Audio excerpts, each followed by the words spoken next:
2015 October 14 ഉച്ചകഴിഞ്ഞ് 2 മണിയോടെ പുനലൂർ കരവാളൂർ സ്വദേശിയായ എബ്രഹാം സാമുവിന്റെ ഫോണിലേക്ക് ഓസ്ട്രേലിയയിൽ നിന്ന് ഒരു ഫോൺ കോൾ എത്തി. എബ്രഹാമിന്റെ മരുമകൾ സോഫിയായിരുന്നു മറുവശത്ത്. സാമും കുടുംബവും അവധിക്ക് നാട്ടിലെത്തി മടങ്ങിയിട്ട് 2 ദിവസമേ ആയിരുന്നുള്ളൂ. 33 വയസ്സ് മാത്രമുള്ള സാം മരിച്ചു എന്ന വാർത്ത നാട്ടിലാകെ പരന്നു. കേട്ടവർക്കാർക്കും വിശ്വസിക്കാൻ കഴിഞ്ഞില്ല. മെൽബണിൽ മണി എക്സ്ചേഞ്ച് ജീവനക്കാരനായിരുന്ന സാം എബ്രഹാം നാട്ടുകാർക്കും വീട്ടുകാർക്കും പ്രിയങ്കരനായിരുന്നു. പള്ളിയിലും സൗഹൃദ വേദികളിലും പാട്ടുകൾ പാടി എല്ലാവരെയും രസിപ്പിച്ചിരുന്ന ചെറുപ്പക്കാരൻ മരിച്ചു എന്ന വാർത്ത കേട്ടവരിൽ എല്ലാവരിലും നടുക്കമുണ്ടാക്കി. മകന്റെ മരണവാർത്ത കേട്ട് ഞെട്ടിത്തരിച്ചുപോയ എബ്രഹാമിന്റെ മനസ്സിൽ മകൻ അവധി കഴിഞ്ഞ് തിരികെ ഓസ്ട്രേലിയയിലേക്ക് പോകാൻ നേരം പറഞ്ഞ വാക്കുകളായിരുന്നു മുഴങ്ങിക്കൊണ്ടിരുന്നത്. ചാച്ച നോക്കിക്കോ, ഇനി ഞാൻ വരുന്നത് ചിലപ്പോ പെട്ടിയിലാകും. ഈയൊരു വാചകം അദ്ദേഹത്തിന്റെ മനസ്സിൽ മുഴങ്ങിക്കൊണ്ടിരുന്നു. സ്വന്തം മരണം ഇങ്ങനെ മുൻകൂട്ടി പ്രവചിക്കാൻ കഴിയുമോ? എന്നാൽ സാമിന്റെ കാര്യത്തിൽ സംഭവിച്ചത് മറ്റൊന്നായിരുന്നു. സാധാരണ മരണമെന്ന് നാട്ടുകാരും ബന്ധുക്കളും കരുതിയ സാം എബ്രഹാമിന്റേത് ഒരു കൊലപാതകമായിരുന്നു.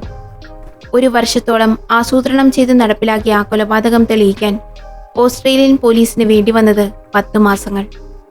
ഇതുപോലൊരു കേസ് തന്റെ ഔദ്യോഗിക ജീവിതത്തിൽ ഇതുവരെ ഉണ്ടായിട്ടില്ലെന്ന് പറഞ്ഞാണ് ജഡ്ജി പോൾ ഗ്ലോഗൻ പ്രതികൾക്ക് 22ഉം 27ഉം വർഷം ജീവപര്യന്തം തടവ് ശിക്ഷ വിധിച്ചത്. പെട്ടെന്ന് ആർക്കും സംശയം തോന്നാത്ത വിധത്തിൽ നടത്തിയ സാമിന്റെ കൊലപാതകത്തിന് പിന്നിലുള്ളവരെ പുറത്തു കൊണ്ടുവന്നത് ഓസ്ട്രേലിയൻ പോലീസിലെ ഡിറ്റക്റ്റീവ് സംഘം നടത്തിയ അണ്ടർ കവർ ഓപ്പറേഷനാണ്. ആരാണ് സാം എബ്രഹാമിനെ കൊലപ്പെടുത്തിയത്? ഓസ്ട്രേലിയൻ പോലീസിനെ കബളിപ്പിക്കാൻ അവർക്കെങ്ങനെ സാധിച്ചു?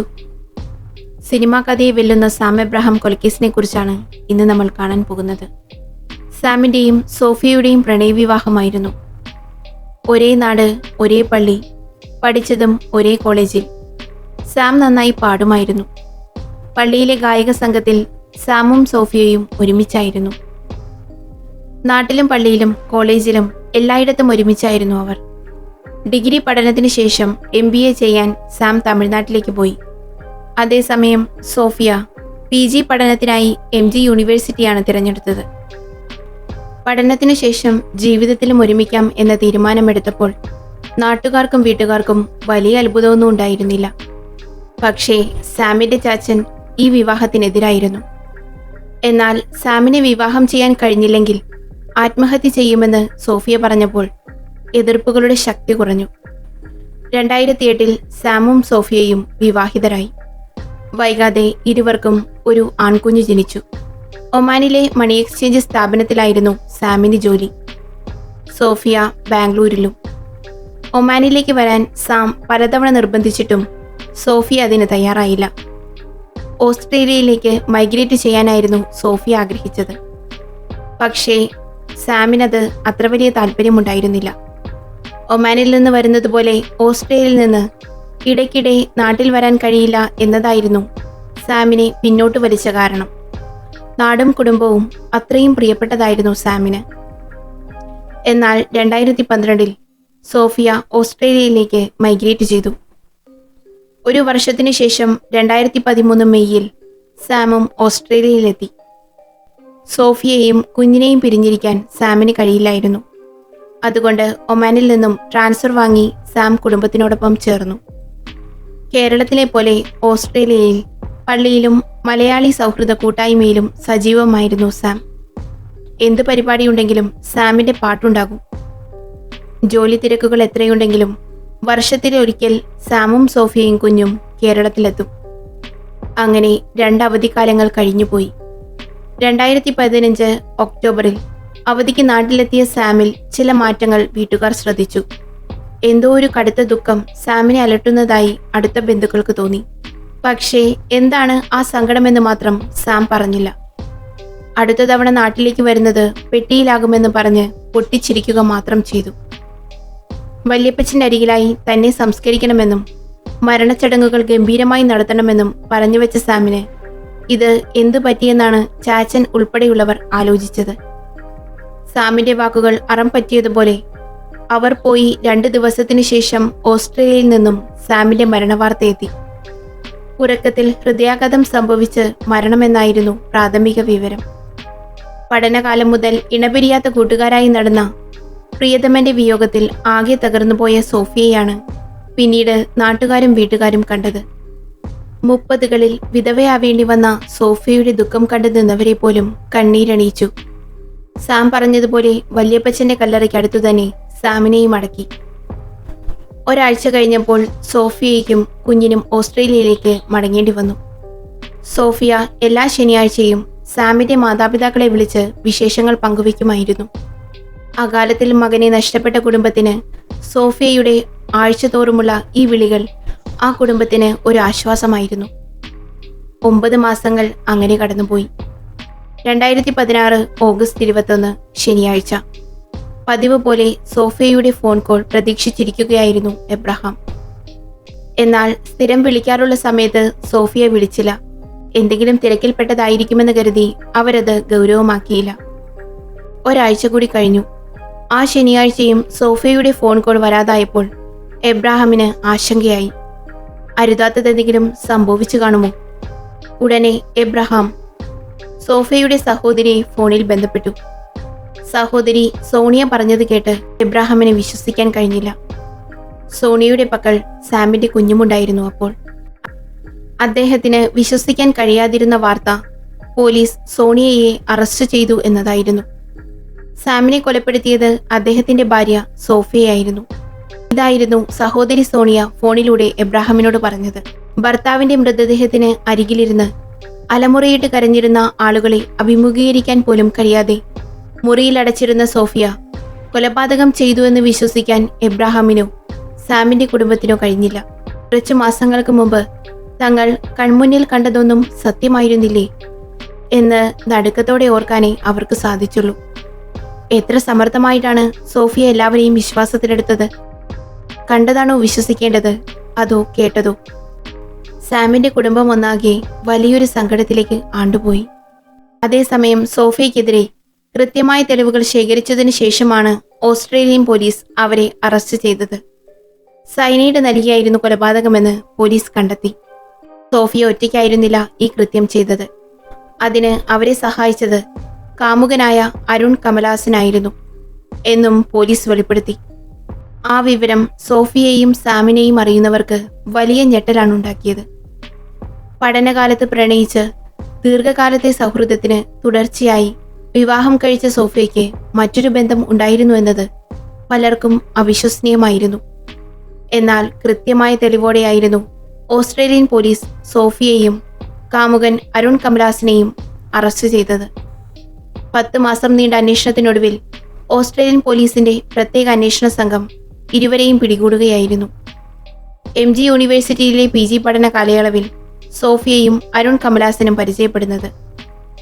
സഹപാഠിയായ അരുണുമായി വേഗത്തിൽ സൗഹൃദത്തിലായ സോഫിയ അത് പിന്നീട് പ്രണയമായി വളർന്നു. 2 വ്യത്യസ്ത മതങ്ങളിൽപ്പെട്ടവർ ആയതിനാൽ ഒരുമിച്ചൊരു ജീവിതം സാധ്യമാകില്ല എന്ന് തിരിച്ചറിഞ്ഞ് അവർ 2 വഴികളിൽ ജീവിതം തുടർന്നു. സോഫിയ തന്റെ ദീർഘകാല സുഹൃത്തും കാമുകനുമായ സാമിനെ വിവാഹം ചെയ്തു. അപ്പോഴും അരുണുമായുള്ള ബന്ധം സോഫിയ തുടർന്നുകൊണ്ടിരുന്നു. അരുണുമായുള്ള സ്വസ്ഥമായ ജീവിതം ആഗ്രഹിച്ചാണ് സോഫിയ ഓസ്ട്രേലിയയിലേക്ക് മൈഗ്രേറ്റ് ചെയ്തത്.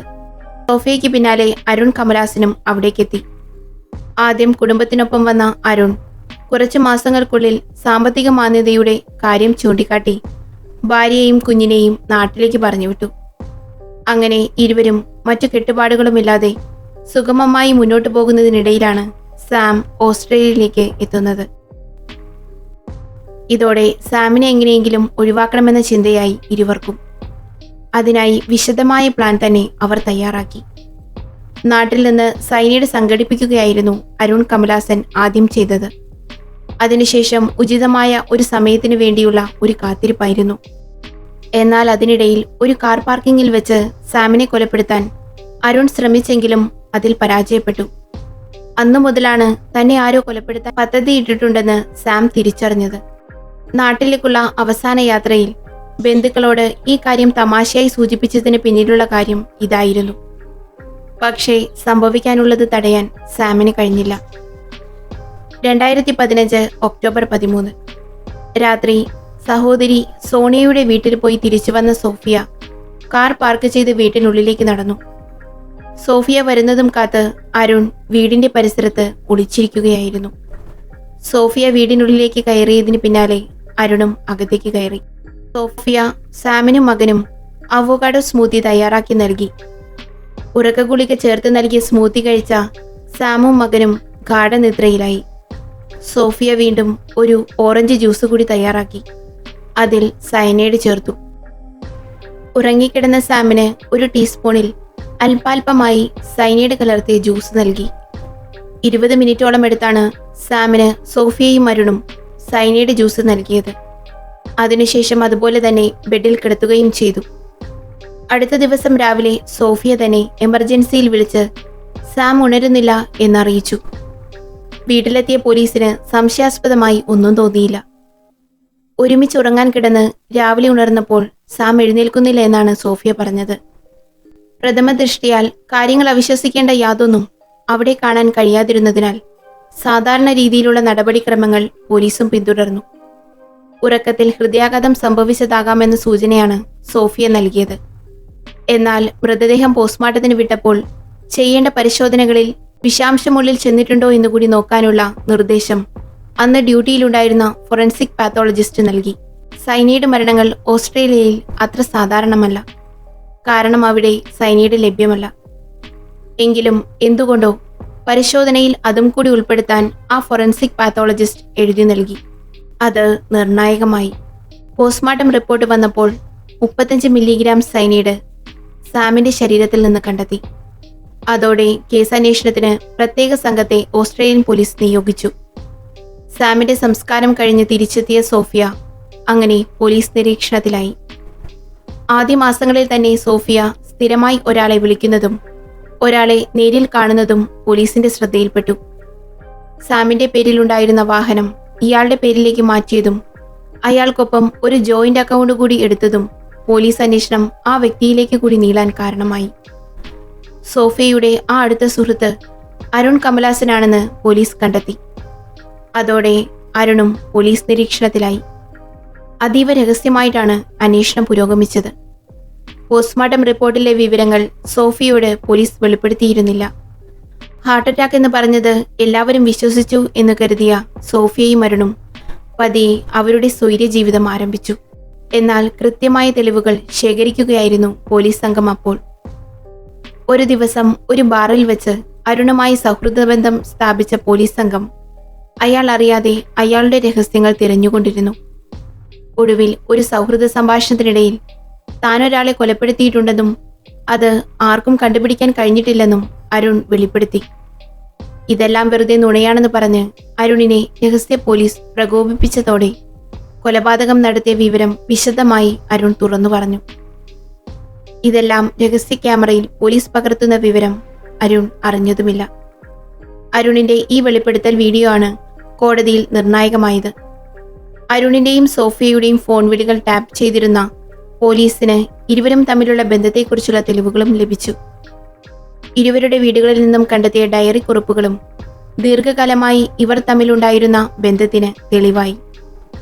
കുറ്റകൃത്യം താൻ ഒറ്റയ്ക്ക് ചെയ്തതാണെന്ന് അരുൺ കമലാസൻ കോടതിയിൽ ആവർത്തിച്ചെങ്കിലും സോഫിയയ്ക്ക് പങ്കില്ലെന്ന് കരുതാനാകില്ലെന്ന നിലപാടാണ് കോടതി സ്വീകരിച്ചത്.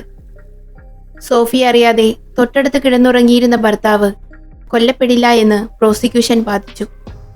ഒടുവിൽ ഇരുവരും കുറ്റക്കാരാണെന്ന് കോടതി കണ്ടെത്തി. സോഫിയയ്ക്ക് 22 വർഷവും അരുൺ കമലാസന് 27 വർഷവും ജീവപര്യന്തം തടവ് ശിക്ഷ വിധിച്ചു. അരുണിനെ 23 വർഷവും സോഫിയയ്ക്ക് 18 വർഷത്തിന് ശേഷം മാത്രമേ പരോൾ അനുവദിക്കാൻ പാടുള്ളൂ എന്നുകൂടി കോടതി വിധിച്ചു. കൊലപാതകവും ബലാത്സംഗവും ഉൾപ്പെടെ മനുഷ്യ മനസാക്ഷിയെ ഞെട്ടിക്കുന്ന ക്രൂരകൃത്യങ്ങൾ ചെയ്തിട്ടും 7-8 വർഷങ്ങൾ പോലും തികയ്ക്കാതെ നിയമത്തിന്റെ അയഞ്ഞ കണ്ണുകളിലൂടെ ഊർന്നുപോയ എത്രയോ കൊലയാളികൾ ഇപ്പോഴും നമ്മുടെ ഇന്ത്യയിൽ സ്വതന്ത്രമായി ചുറ്റിനടക്കുന്നു. നിർവികാരനായാണ് അരുൺ ശിക്ഷാവിധി കേട്ടതെങ്കിൽ സോഫിയ കണ്ണീരോടെയാണ് ശിക്ഷാവിധി കേട്ടത്.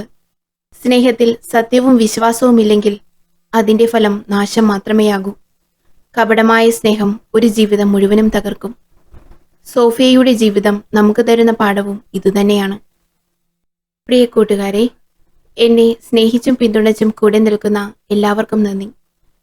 നാളെ നമുക്ക് വീണ്ടും കാണാം അടുത്ത കഥയുമായി. ചാനൽ ഒന്ന് സബ്സ്ക്രൈബ് ചെയ്യണേ. കൂടെ ഒരു ലൈക്കും കൂടി. Thank you.